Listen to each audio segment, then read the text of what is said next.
I'm Daniel, and welcome to the Emunah Project and our continuing series of basic texts, fundamental texts in Judaism. Today, I want to talk about the Passover Haggadah. The Passover Haggadah. Those of you who are new to Judaism or haven't had a lot of experience since you were a little kid, Passover, which is coming up at the time of this video, it's going to be about a month away. Passover starts, and the first and second night, if you're outside of Israel, the first and second night, we have a Passover Seder. Seder means order, as in terms of like the order something happens.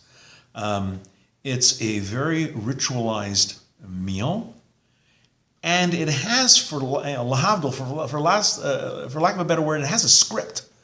And that script is the Passover Haggadah.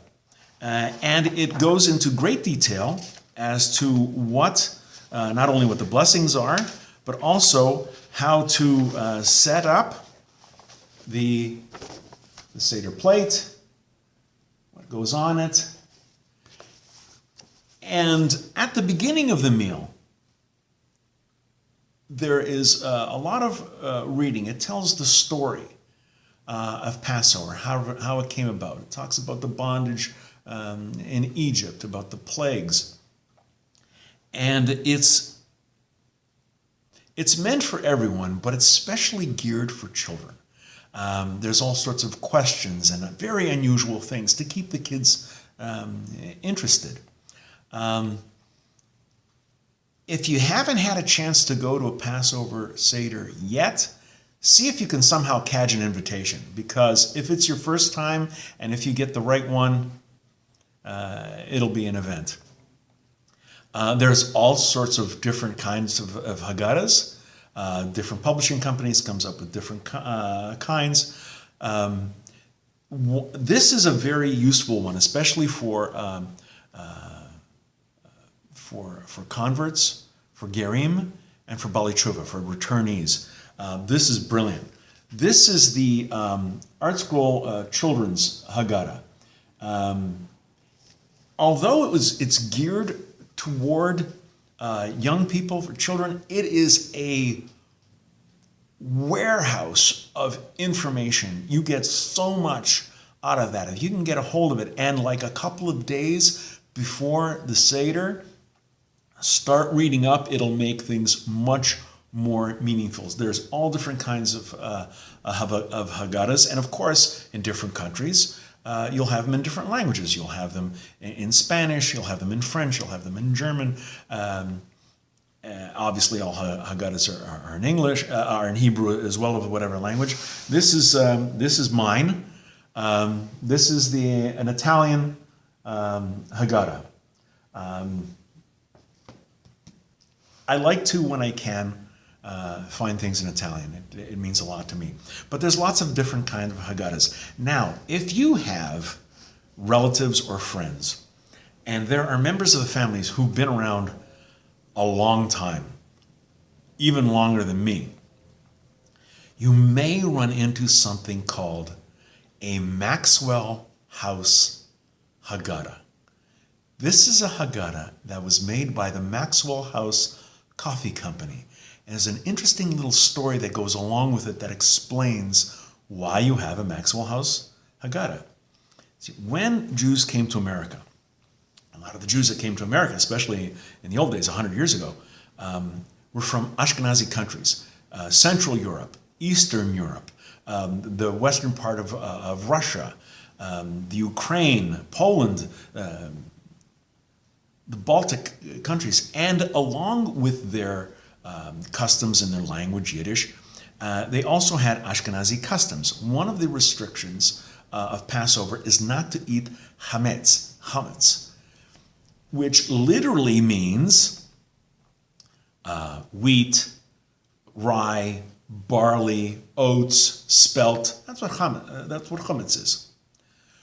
But the Ashkenazim expanded that to include other products, specifically legumes. Specifically, as far as this little story is concerned, beans.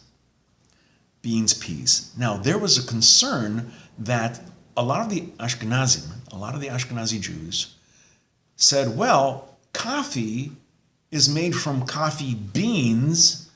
Beans aren't permitted on Pesach, on Passover, so we're not going to drink coffee. That's not true, by the way, but there was the fear of this misconception. So the Maxwell House Coffee Company, in a brilliant move, I think, in order to tell people that coffee is not forbidden.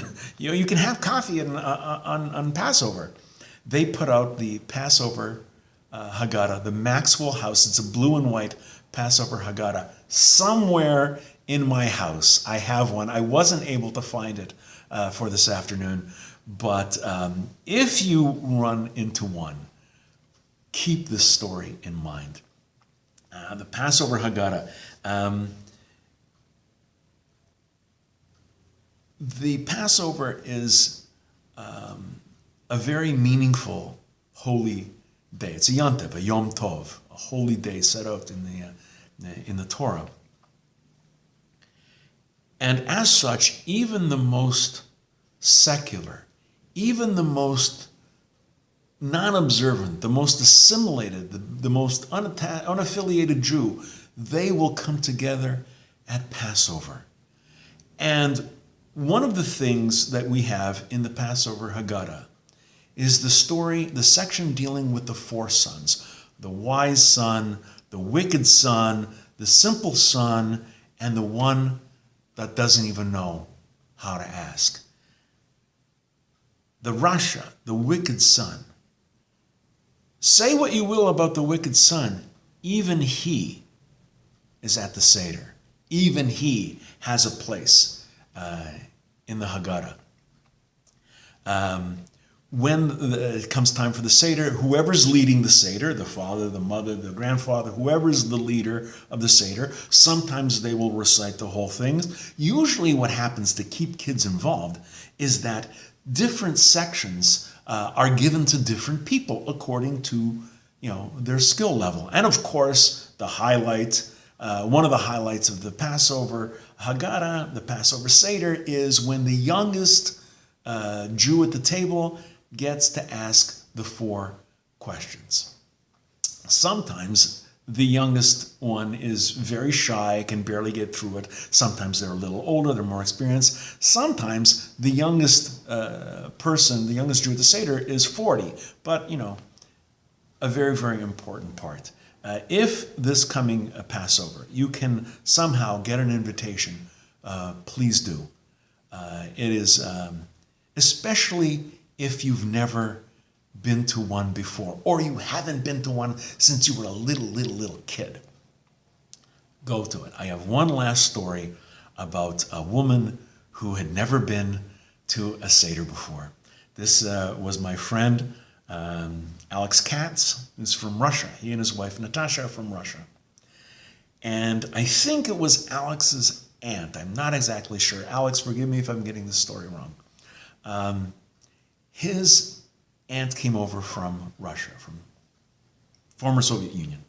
Not a lot of religion was encouraged in the old Soviet Union. So a lot of the Jews who came over had zero contact with Judaism. So Alex arranged for his aunt, I think it was his aunt, to have a first Seder and the second Seder. So everything went well. The week goes by, and he runs into his aunt. He says, so, how are the Seders? She goes, well, the first Seder was very nice. The food was delicious. It was very good. And the conversation was very nice. The second one, I learned so much. It was very, very nice. And the people were so sweet. They were so loving. But the third Seder was the best. And Alex goes, what? What third Seder? Oh, I went to third Seder. People invited me from neighborhood. I went to, and we learned about the three matzahs, and one was the Father, and one was the Son, and one was the Holy Spirit, and the red wine was from the blood of you. And poor Alex goes, no, that wasn't a Jewish Seder. He goes, what are you talking? He had yarmulke, he had beard.